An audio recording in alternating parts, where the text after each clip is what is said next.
Ginger, culinary delight, also has multiple health benefits, but did you realize it's incredibly easy to grow? It also lends itself very happily to growing in pots. Continue watching to find out more. So ginger is a rhizome, so well, you can go into that in more detail, but basically it actually grows from the root. The root itself is the part that you eat, and when you want to grow it, what you're looking for is eyes. This here is just starting to shoot, and you can see as well little spots where it's just making signs that it's going to actually grow more. So that's basically what you're looking for in an ideal world. There's another piece here. Okay. You can use any of the fresh ginger that you purchase from your local stores, provided it's obviously in good condition. The organic stuff is generally the better choice if it's available, basically because they're not using chemicals on it, because some of what you get otherwise actually has chemicals that reduce the chance of sprouting. If you do use that, soak it overnight. That gives it a good chance of getting rid of some of those chemicals and increase the chances that it will actually sprout and grow. Other than that, you should be perfectly fine. Outside of that, you can either plant the entire root as is, which is perfectly fine, or if it has multiple eyes and good sections that look like they'll grow and you've got enough space, you can actually cut them up into approximately 3 centimeter pieces that has eyes on it. It's a bit over an inch, I believe, and then plant those.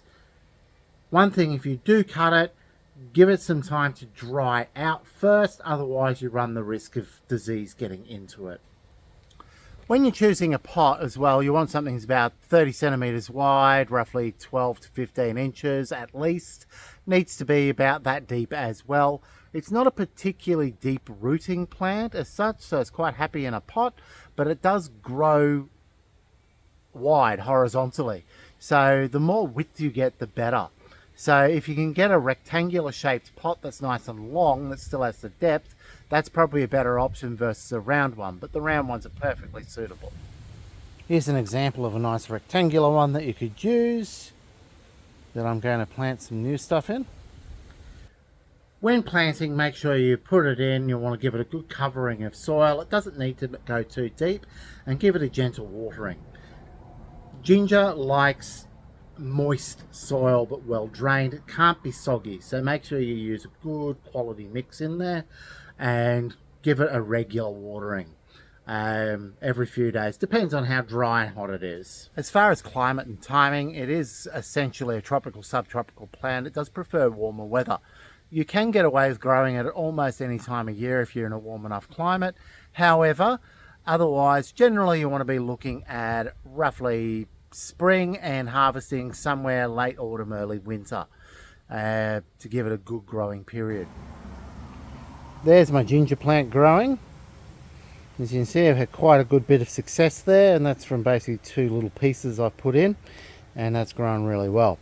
Now the other trick is you can actually harvest as you go by gently digging it up and breaking parts of the root off. Apparently it's called bandicooting, I read up.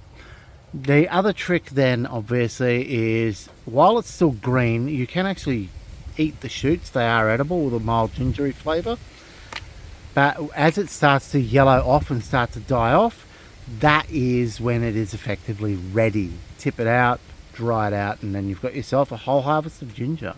So I harvested my ginger probably a little bit early, so it's a little young. So I've chopped off all of the green and the excess roots, given it a good wash, and then planted some of the extra bits. So I replanted some promising bits back into the original pot, and a few other in here as well, just to see how that goes. Hopefully it'll either grow back nice and happy, or I'll see. So the trick now with preserving the ginger, first and foremost, you need to clean it and then let it dry out properly, so there's no moisture left on it. We're not talking dehydration, we're just talking dry. After that, you can keep it in the fridge for a short period of time, or freeze it for almost indefinite. Otherwise, I have discovered apparently if you keep it in like playground sand in a nice dry spot, that will actually A, preserve it and keep it in good condition for when you want to replant in the next harvest, and also allow you to basically pick at it as you go for a nice fresh ginger.